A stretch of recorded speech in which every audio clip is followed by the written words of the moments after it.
ചൈനയ്ക്കെതിരെ അമേരിക്കയുടെ surgical strike. Arunachal അവകാശവാദം ഉന്നയിക്കരുത് എന്നും അത് ഇന്ത്യയുടെ മാത്രം ഭൂമിയെന്നും അറുത്തുമുറിച്ച് പറഞ്ഞ് അമേരിക്ക.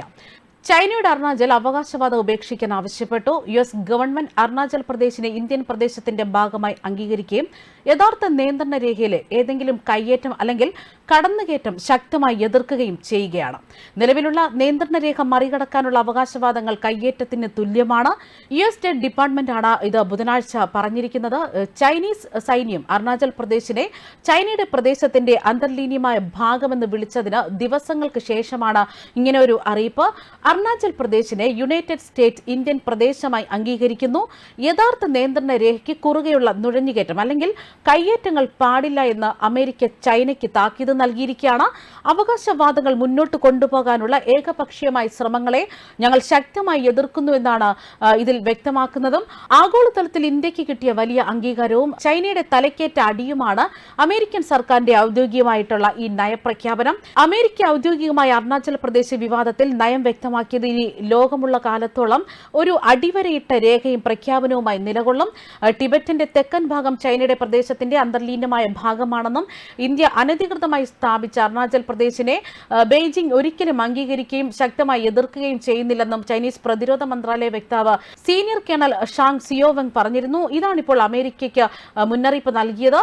അമേരിക്ക ഇതുപോലെ ഇന്ത്യയെ ചൈനയിൽ നിന്നും രക്ഷിച്ച ഒരു ചരിത്രം 1962 ഇന്ത്യയുടെ 41,000-ലധികം ചതുരശ്ര കിലോമീറ്റർ ഭൂമിയായ ആക്സിൻ ചൈന പിടിച്ചത് 1962 അന്ന് നെഹ്റുവാണ് പ്രധാനമന്ത്രി. ചൈനയുടെ അധിനിവേശം അരുണാചലിനും ലഡാക്കിനും അടുത്ത് വന്നപ്പോഴാണ് നെഹ്റുവും അന്നത്തെ കേന്ദ്ര സർക്കാരും വിവരം പോലും അറിയുന്നത്.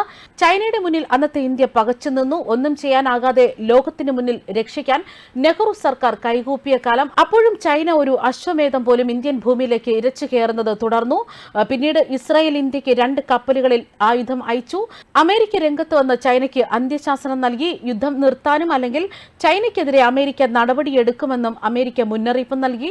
ഇസ്രായേലിന്റെയും അമേരിക്കയുടെയും ഇടപെടലായിരുന്നു അന്ന് ചൈനയെ തടഞ്ഞത്. അപ്പോഴേക്കും നമ്മുടെ തമിഴ്നാടിനേക്കാൾ വലിപ്പമുള്ള ഒരു ആക്സിൻ ചീൻ മുഴുവൻ ചൈന പിടിച്ചെടുത്തു കഴിഞ്ഞിരുന്നു. 1962 അമേരിക്ക രംഗത്ത് വന്നില്ലായിരുന്നെങ്കിൽ കാശ്മീർ, ലഡാക്ക്, അരുണാചൽ എല്ലാം തന്നെ ചൈന കൈയടക്കുമായിരുന്നു. ഇതാ ഇപ്പോൾ വീണ്ടും ചൈനയ്ക്കെതിരെ അമേരിക്ക ഇന്ത്യൻ ഭാഗത്ത് നിലയുറപ്പിച്ചിരിക്കുന്നു. അരുണാചൽ പ്രദേശ് ഇന്ത്യയുടെ ഭാഗമാണെന്നും നിയന്ത്രണ രേഖ മറികടന്ന് പ്രദേശങ്ങളെ പിടിച്ചെടുക്കാനുള്ള ചൈനയുടെ ശ്രമങ്ങൾ അപലപനീയമാണെന്നും അമേരിക്ക നിലപാട് അറിയിച്ചു. പ്രധാനമന്ത്രി നരേന്ദ്രമോദിയുടെ അരുണാചൽ സന്ദർശനത്തിന് പിന്നാലെയാണ് ചൈനീസ് സൈന്യം സംസ്ഥാനത്തിന് മേൽ അവകാശവാദം ഉന്നയിച്ച് വീണ്ടും രംഗത്തെത്തുന്നത്. അരുണാചലിനെ ഇന്ത്യയുടെ ഭാഗമായി തന്നെയാണ് അമേരിക്ക എന്നും അംഗീകരിച്ചിട്ടുള്ളതെന്നാണ് US state department principal deputy വക്താവ് വേദാന്ത് പട്ടേൽ പറയുന്നതും. അരുണാചൽ പ്രദേശിനെ ഇന്ത്യയുടെ പ്രാദേശികമായിട്ടാണ് അമേരിക്ക അംഗീകരിക്കുന്നത്. യഥാർത്ഥ നിയന്ത്രണ രേഖ മറികടന്ന് സൈന്യത്തെ ഉപയോഗിച്ചോ മറ്റു രീതിയിലുള്ള നുഴഞ്ഞുകയറ്റങ്ങൾ നടത്തിയോ സ്ഥലം കയ്യേറാനുള്ള നീക്കങ്ങൾ അംഗീകരിക്കില്ല. ഏകപക്ഷീയമായ രീതിയിൽ അവകാശവാദവുമായി മുന്നോട്ടു പോകാനുള്ള ചൈനയുടെ ശ്രമങ്ങളെ ശക്തമായി എതിർക്കുമെന്നുമാണ് അദ്ദേഹം അറിയിച്ചിരിക്കുന്നത്. അതേസമയം ഈ മാസം ആദ്യം തന്നെ പ്രധാനമന്ത്രി അരുണാചൽ സന്ദർശിച്ചതിന് പിന്നാലെയാണ് ചൈന ഇത്തരത്തിൽ അവകാശവാദവുമായി വീണ്ടും രംഗത്തെത്തിയത്. അതിർത്തി മേഖലയിൽ ചൈനക്കാരുടെ സുഗമമായ സഞ്ചാരം ഉറപ്പുവരുത്തുന്നതിനായി അരുണാചലിൽ 13,000 അടി ഉയരത്തിൽ നിർമ്മിച്ച സെല ടണൽ പ്രധാനമന്ത്രി രാജ്യത്തിന് സമർപ്പിച്ചിരുന്നു. ന്യൂസ് ഡെസ്ക് കർമ്മ ന്യൂസ്.